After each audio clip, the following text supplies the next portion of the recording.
ಮೋದಿ ಮೋದಿ ಎಂದು ಹೇಳುವ ವಿದ್ಯಾರ್ಥಿಗಳ ಕಪಾಳಕ್ಕೆ ಹೊಡೆಯಿರಿ ಎಂಬ ಕನ್ನಡ ಮತ್ತು ಸಂಸ್ಕೃತಿ ಇಲಾಖೆಯ ಸಚಿವ ಶಿವರಾಜ್ ತಂಗಡಗಿ ಹೇಳಿಕೆಗೆ ಮಾಜಿ ಸಿಎಂ ಬಸವರಾಜ ಬೊಮ್ಮಾಯಿ ಪ್ರತಿಕ್ರಿಯೆ ನೀಡಿದ್ದಾರೆ.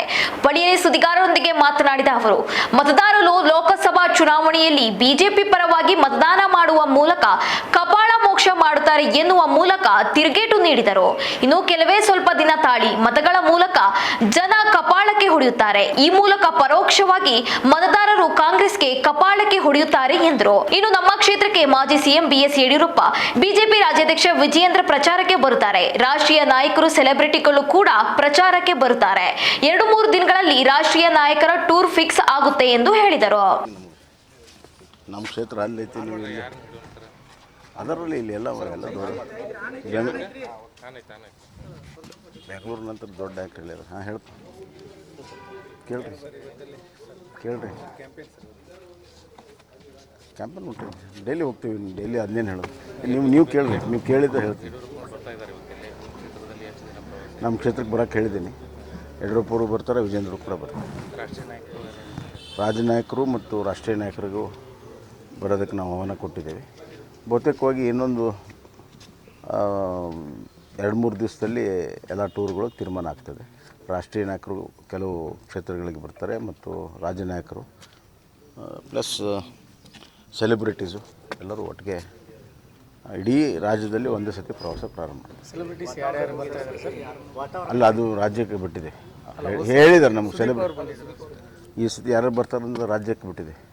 ಮೋದಿ ಅಂದವ್ರದ್ದು ಕಪಾಳ ಕೊಡಿರಿ ಶಿವರಾಜ್ ತಂಗಡಿಗೆ ಅವರು ಸ್ವಲ್ಪ ದಿವಸ ತಡೀರಿ.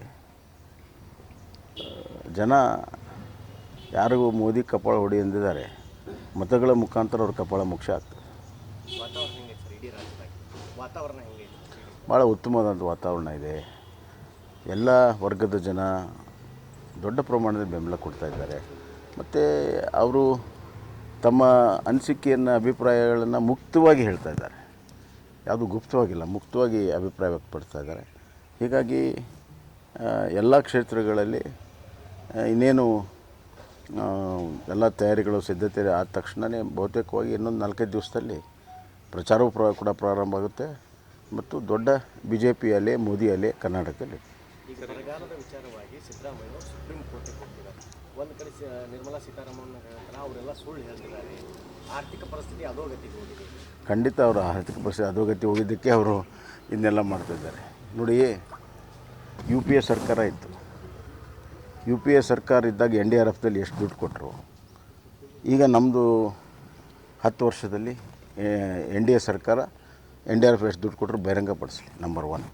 ನಂಬರ್ 2, UPA ಸರ್ಕಾರ ಇದ್ದಾಗೂ ಕೂಡ ಬರಗಾಲ ಆಯಿತು.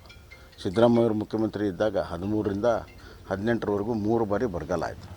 ಆವಾಗ ಎಷ್ಟು ತಿಂಗಳ ನಂತರ ಪರಿಹಾರ ಕೊಟ್ಟಿದ್ದಾರೆ ಆ ದಾಖಲೆ ಬಿಡುಗಡೆ ಮಾಡಲಿ. 7 ತಿಂಗಳು, 8 ತಿಂಗಳು, 10 ತಿಂಗಳ ನಂತರ ಪರಿಹಾರವನ್ನು ಬಿಡುಗಡೆ ಮಾಡಿರುವಂಥ ದಾಖಲೆಗಳೆಲ್ಲ ಇದ್ದಾವೆ. ಅವನ್ನ ಬಿಡುಗಡೆ ಮಾಡಲಿ, ಸತ್ಯಾಂಶ ಜನರಿಗೆ ಗೊತ್ತಾಗಲಿ. ಅದನ್ನು ಬಿಟ್ಟು ಸುಮ್ಮನೆ ಕೋರ್ಟ್ಗೆ ಹೋಗುವಂಥ ಒಂದು ರಾಜಕೀಯ ತಂತ್ರಗಾರಿಕೆ ಇದು ರಾಜ್ಯದ ಜನರಿಗೆ ದಾರಿ ತಪ್ಪಿಸುವಂಥ ಕೆಲಸ. ನಾಯಕರ ಅತೃಪ್ತಿ ಏನಾದರೂ ಪಕ್ಷಕ್ಕೆ ಹಿನ್ನಡೆ ಆಗ್ತದ? ಇಲ್ಲ, ಈಗ ನೋಡಿ ಎಲ್ಲ ಕಡೆ ಈಗ ಸರಿ ಆಗ್ತಾ ಇದೆ. ಇವತ್ತು ಯಡಿಯೂರಪ್ಪನವರು ದಾವಣಗೆರೆ ಕೂಡ ಬರ್ತಾ ಇದ್ದಾರೆ. ಎಲ್ಲೂ ಏನೂ ಅಂಥ ಇದೆಲ್ಲ ಮುನಿಸಿತ್ತು, ಮುನಿಸು ಸರಿ ಆಗ್ತಾ ಇದೆ. ಸ್ವಲ್ಪ ದಿವಸ ಸರಿ ಆಗ್ತದೆ. ಸಂಗಣ್ಣವ್ರ ಜೊತೆ ಸಭೆ ಮಾಡಿದ್ರಿ ಸರ್, ಅವರು ಸಮಾಧಾನ ಆದರು? ಖಂಡಿತ ಸಮಾಧಾನ ಆದರು. ಮತ್ತು ಅವರು ಹೇಳಿಕೆಯನ್ನು ಕೂಡ ಕೊಟ್ಟಿದ್ದಾರೆ. ಎಲೆಕ್ಷನ್ ಕೂಡ ಮಾಡ್ತೀನಿ ಅಂತ ಹೇಳಿದ್ದಾರೆ. ಅಷ್ಟೇ ಅಲ್ಲ, ಸ್ವಲ್ಪ ನಮ್ಮ ಕ್ಷೇತ್ರ, ಧಾರವಾಡ ಕ್ಷೇತ್ರ, ಎಲ್ಲ ಕ್ಷೇತ್ರಕ್ಕೆ ಓಡಾಡೋದಂತೂ ಕೂಡ ಹೇಳಿ ಒಪ್ಕೊಂಡಿದ್ದಾರೆ. ಜನಾರ್ದನ್ ರೆಡ್ಡಿ ಅವರು ಮೊದಲೇ BJPಯಲ್ಲಿದ್ದರು. ಬೇರೆ ಬೇರೆ ಕಾರಣಕ್ಕಾಗಿ ಅವರು ಬಿಟ್ಟು ಹೋಗಿದ್ದರು. ಈಗ ಮತ್ತೆ ವಾಪಸ್ ಬಂದಿದ್ದಾರೆ. ಅವ್ರು ಬರೋದರಿಂದ ಒಂದು ಆ ಭಾಗದಲ್ಲಿ 2-3 ಜಿಲ್ಲೆಗಳಲ್ಲಿ ದೊಡ್ಡ ಬಲ ಬಂದಂಗೆ ಆಗ್ತದೆ. ಧಾರವಾಡ ಜಿಲ್ಲಾ ಉಸ್ತುವಾರಿ ಸಚಿವರು ಹೇಳಿದರು, BJPಗೆ ಬಂದ ತಕ್ಷಣ ಅವರು ವಾಷಿಂಗ್ ಪೌಡರ್ ನಿರ್ಮಾಣ ಆಗಿಬಿಡ್ತಾರೆ, ಶುದ್ಧ ಆಗಿಬಿಡ್ತಾರೆ. ನೋಡ್ರಿ, ಯಾವುದೇ ಕೇಸು ಅವರು ಕಾಂಗ್ರೆಸ್ನಲ್ಲಿದ್ದಾಗ ಏನು ಅಲಿಗೇಷನ್ ಇದೆ, ಒಂದು ಕೇಸು ಕೂಡ ನಾವು ವಿಡ್ರಾ ಮಾಡಿಲ್ಲ. ಕೇಸ್ ನಡೀತದೆ.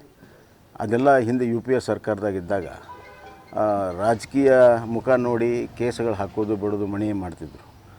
ಅದು ಅವರ ಅನುಭವದ ಮಾತನ್ನು ಇಲ್ಲಿ ಹೇಳ್ತಾ ಇದ್ದಾರೆ.